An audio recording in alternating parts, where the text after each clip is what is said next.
Welcome. This time I'm gonna talk over it. This is what we're going to be making. We'll be using my homemade system with a strip of paper, and I attach it with a pin in the middle of my paper. It has holes that are pinched with another pin so that the holes fit the uniliner. This is a uni pen fine line 0.3 that I'm using. I actually have to force it a bit because it was meant to be used for 0.1 or a pencil. But I'm using 0.3 in order to be more visible. So I'm making it at 2 centimeters distance. You can make it in inches. It really depends which system you're using. I made the measurements from a normal ruler, and I'm just going around. It's steady and sturdy with a regular distance of 2 centimeters between each circle.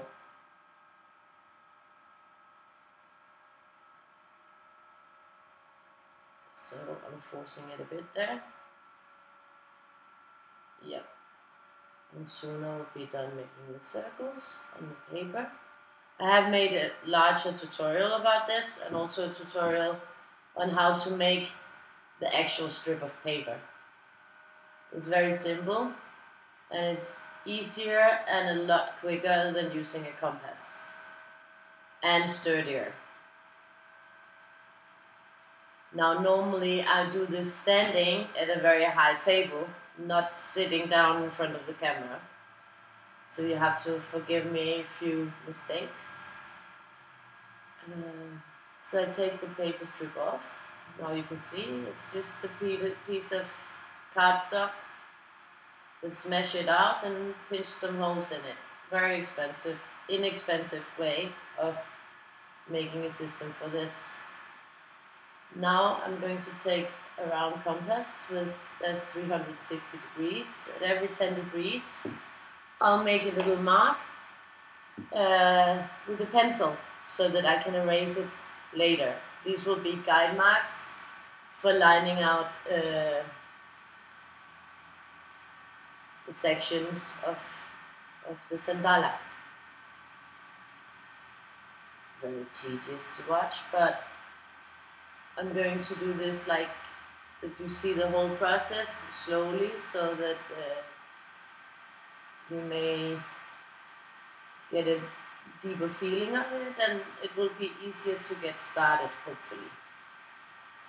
So you can see that it's not that difficult to actually do a larger piece from the start, and maybe you will want to try on your own, and I would love to see your results on the group page. I hope some people will venture into trying when they see how simple it actually is.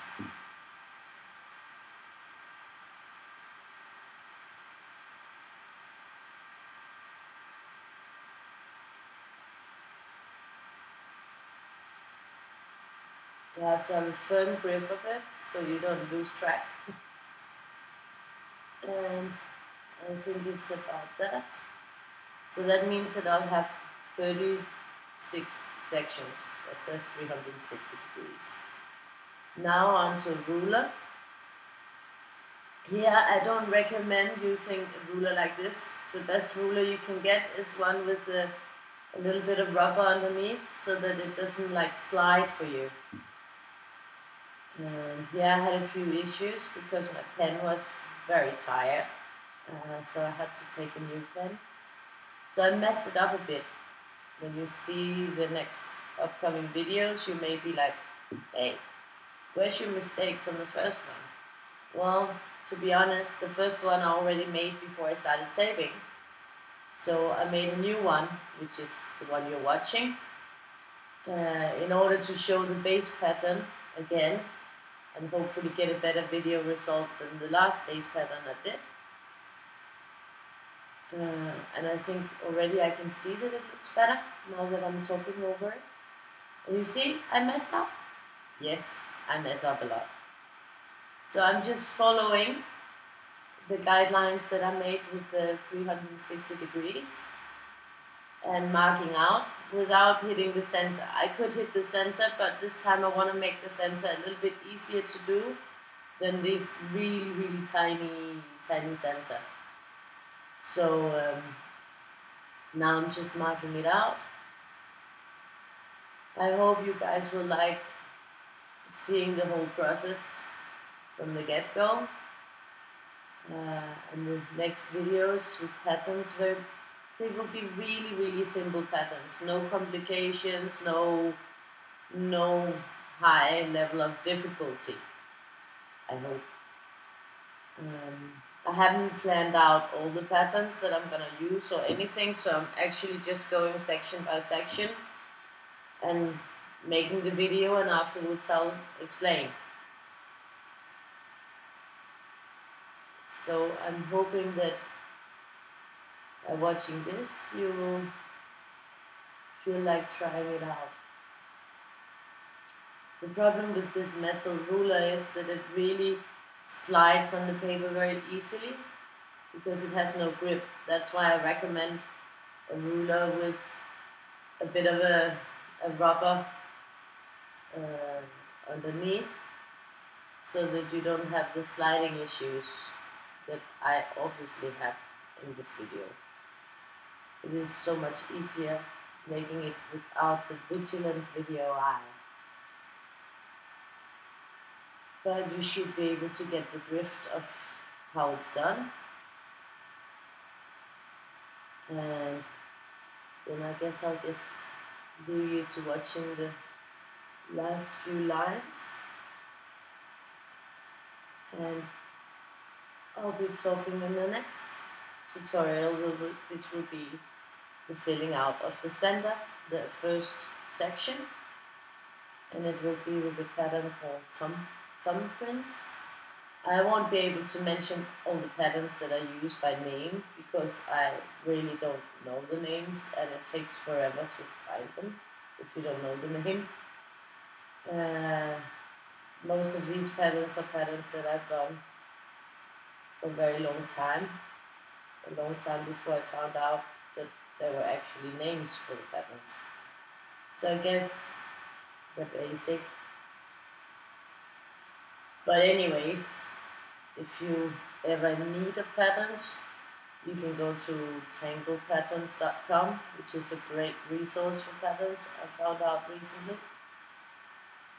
And I love just, if I feel uninspired or I don't know what to do, I like going in there and just having a look around and breeze through the different patterns and just looking at them and the step outs, and then all of a sudden maybe I'm inspired again, or I just sit and draw little patterns and then something comes up. So a good place to find out lots of things.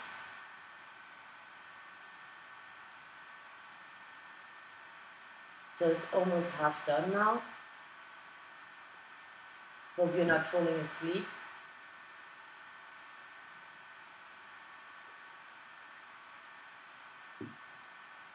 In total, it took me 12 minutes and 30 seconds. 12 minutes and 26 seconds to draw it up. And don't worry, I mean, you might mess up a couple of times. That's why maybe the first time you draw up, or the first couple of times, do it in pencil, not in fine liner. If I had been to do it in pencil here, you wouldn't have been able to see it. That's why I'm using the fine liner. So in the beginning, use a pencil. Then you can always mark it up later with the fine liner to make it stronger. And if you're using a pencil, your pattern will also be like more versatile. You can go outside of your little sections and just erase your pencil guides. So I recommend that you actually make the outer circle with a fine liner if you know that you're going to stay within that circle. And the rest, do it with a pencil. So that's kind of everything I have to say. If you're not in the coloring group, then please join us in there. This is made specifically for the group. It will be available for everybody on YouTube.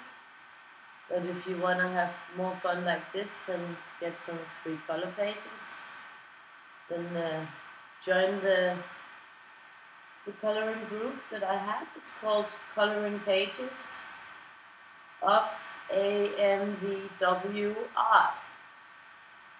I will put a link in the description of the video so you can easily find the group. Lots of fun things will happen in there. Challenges, giveaways, and there's of course free color pages that are designed by me. And the plan is that people will hit up their results so we can exchange ideas. And I don't only do a color page, I usually do a basic string, whichever string I worked out for myself before I did the patterns. So there will be two versions. A version for people who want to tangle or doodle, and a version for pure color. So it will be kind of versatile, and I hope to see you in the group and welcome you. We have a nice group with very friendly people, and hopefully we can all learn and grow with the group and with everything that's happening there. So thank you for watching, and the next steps will be coming up. Bye for now.